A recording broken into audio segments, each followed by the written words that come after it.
វីដេអូនេះគឺជាវីដេអូទី2ដែលខ្ញុំបានទៅលេងវៀតណាមពុកម៉ែបងប្អូនអរគ្នាបាទខ្ញុំទៅហ្នឹងគឺមិនមែនថតតែវីដេអូទេបាទមានច្រើនវីដេអូដែរអញ្ចឹងពុកម៉ែបងប្អូនអរគ្នាបាទកុំភ្លេចធ្វើការ like share follow page ឲ្យខ្ញុំម្នាក់មួយម្នាក់ពីរផងអញ្ចឹងបន្ទាប់ពីខ្ញុំបានចេញពីកាហ្វេមួយកន្លែងឥឡូវខ្ញុំទៅដល់បាទកាហ្វេមួយកន្លែងទៀតហើយ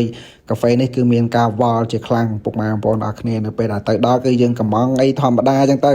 នៅពេលដែលទៅដល់ហ្នឹងគឺពួកគាត់អ្នកលក់គាត់ដឹងថាយើងជនជាតិខ្មែរអញ្ចឹងគាត់មានមេនុយខ្មែរសម្រាប់យើងមើលដែរក៏ប៉ុន្តែនៅពេលដែលយើងច្អល់ទៅគាត់ធ្វើយ៉ាងលេខ្ញុំពិបាកដែរពុកម៉ែបងប្អូនអរគ្នាព្រោះដោយសារយើងអត់ដែលទៅលេងនៅខាងប្រទេសគេប្រទេសអីចឹងទៅយើងក៏មិនមានបទពិសោធន៍អីច្បាស់លាស់ក្នុងការដើរលេងនេះដែរក៏ប៉ុន្តែទៅនឹងទាំងបថុយទេហើយពួកខ្ញុំក៏បានទៅកំងកាហ្វេផឹកទៅកន្លែងហ្នឹងអញ្ចឹងណាពុកម៉ែបងប្អូនអរគ្នាហើយគេល្បីដែរដោយសារតែនៅតំបន់ហ្នឹងភ្ញៀវច្រើនពុកម៉ែបងប្អូនអរគ្នាខ្ញុំទៅសុទ្ធតមនុស្សហ្មងហើយកាហ្វេនៅខាងវៀតណាមពុកម៉ែបងប្អូនអរគ្នាគេបាទកាហ្វេគេតិចបាទផឹកពី3កឹកអស់លេងប៉ុន្តែបាទបន្ទាប់ពីផឹកហើយក៏មើលបាទវិលមកសាហាវពុកម៉ែបងប្អូនអរគ្នាគ្រាន់តែថ្ងៃដែលខ្ញុំដាក់ថតវីដេអូហ្នឹងណាបាទគឺខ្ញុំផឹកកាហ្វេអស់ឡើង5-6កែវពុកម៉ែបងប្អូនអរគ្នាហើយទោះបីខ្ញុំផឹកអស់ប្រហែលកែវក៏ដោយអ្នកទាំងអស់គ្នាបាទខ្ញុំរៀងវិលមកអីទុយក៏ពិតមែនក៏ប៉ុន្តែបាទខ្ញុំអត់ចោលទេរឿងសកម្មភាពថតគឺដើរលេងហ្នឹងគឺត្រូវតែថតដើម្បីបាទបង្ហាញពីពុកម៉ែបងប្អូនអរគ្នាបានមើលដែរព្រោះដោយសារតែទៅហើយយើងស្ដាយអនុស្សាវរីយ៍អញ្ចឹងណាបាទវីដេអូខ្លះខ្ញុំធ្វើជាអនុស្សាវរីយ៍ខ្លួនឯងអញ្ចឹងទៅពុកម៉ែបងប្អូនអរគ្នាបាទងាយណាដើរលេងយូរដើរម្ដងហើយខ្ញុំទៅហ្នឹងមិនមែនទៅដេកមួយយប់ពីរយប់ណាពុកម៉ែបងប្អូនអរគ្នាគឺយើងទៅវិលល្ងាចហ្នឹងព្រោះដោយសារតែខ្ញុំទៅមានបាទការងារជាប់បាទព្រំដែនផងហើយក៏ឆ្លៀតបាទទៅលេងនៅបាទឆ្លងដែនលេងទៅដល់ប្រទេសក្រៅអញ្ចឹងណាពុកម៉ែបងប្អូនគ្នាព្រោះដោយសារតែកន្លែងនេះគឺមានការវល់ជាខ្លាំងហើយខ្ញុំសល់លុយបាទប្រហែល1000ដុងនេះខ្ញុំអត់ចេះចាយទេហើយបាទហើយបបផ្សោតក្នុងការចាយលុយវៀតណាមទៀតពុកម៉ែបងប្អូនគ្នាបាទខានមិនខានចាយទេគឺខ្ញុំអត់ដែលចាយលុយវៀតណាមទេពុកម៉ែបងប្អូនគ្នាអញ្ចឹងគឺមានការវល់ជាខ្លាំងមែនតើចេះសំណាងឲ្យដល់បានបងប្រុសរបស់ខ្ញុំដែលគាត់ទៅជាមួយខ្ញុំអញ្ចឹងណាពុកម៉ែបងប្អូនគ្នាបើសិនជាអត់ទៅជាមួយខ្ញុំទេគឺខ្ញុំវល់ខ្លាំងមែនតើបាទមិនដឹងថាតម្លៃប្រហែលទេជួនកាលគេដាក់នៅលើមីនុយហ្នឹងក៏ពិតមែនក៏ប៉ុន្តែនៅពេលដែលគេគិតលុយមកវាផ្សេងពី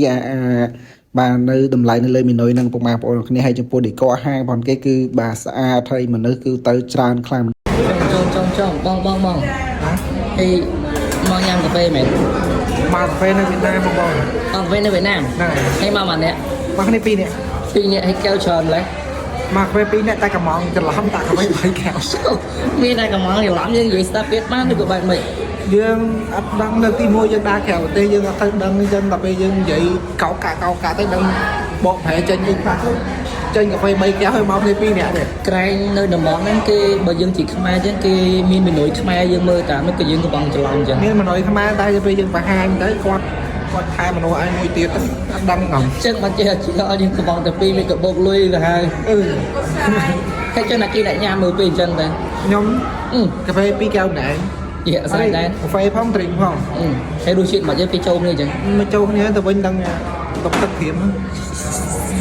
ដោយដែលអ្នកទាំងអស់គ្នាបានឃើញនៅក្នុងវីដេអូហ្នឹងចឹងពុកម៉ែបងប្អូនអរគ្នាបាទខ្ញុំទៅគ្នា2នាក់បាទកំងតែ2កែវទេស្រាប់តែពេលបាទបង្ហាញរូបចុះបង្ហាញឡើងចេញ3កែវពុកម៉ែបងប្អូនអរគ្នាបាទខ្ញុំឡើងភ្ញាក់ខ្លួនព្រឺតហ្មងណាហើយតម្លៃកាហ្វេក៏វាមិនថ្លៃប្រហែលទេពុកម៉ែបងប្អូនអរគ្នាក៏ប៉ុន្តែគាត់ថាបាទយើងកំងតែ2កែវទៅចេញ3កែវបងប្អូនហើយគឺខ្ញុំមានការអស់សំណើចខ្លួនឯងជាខ្លាំងអញ្ចឹងនៅពេលដែលចេញពីកាហ្វេហ្នឹងគឺបាទជី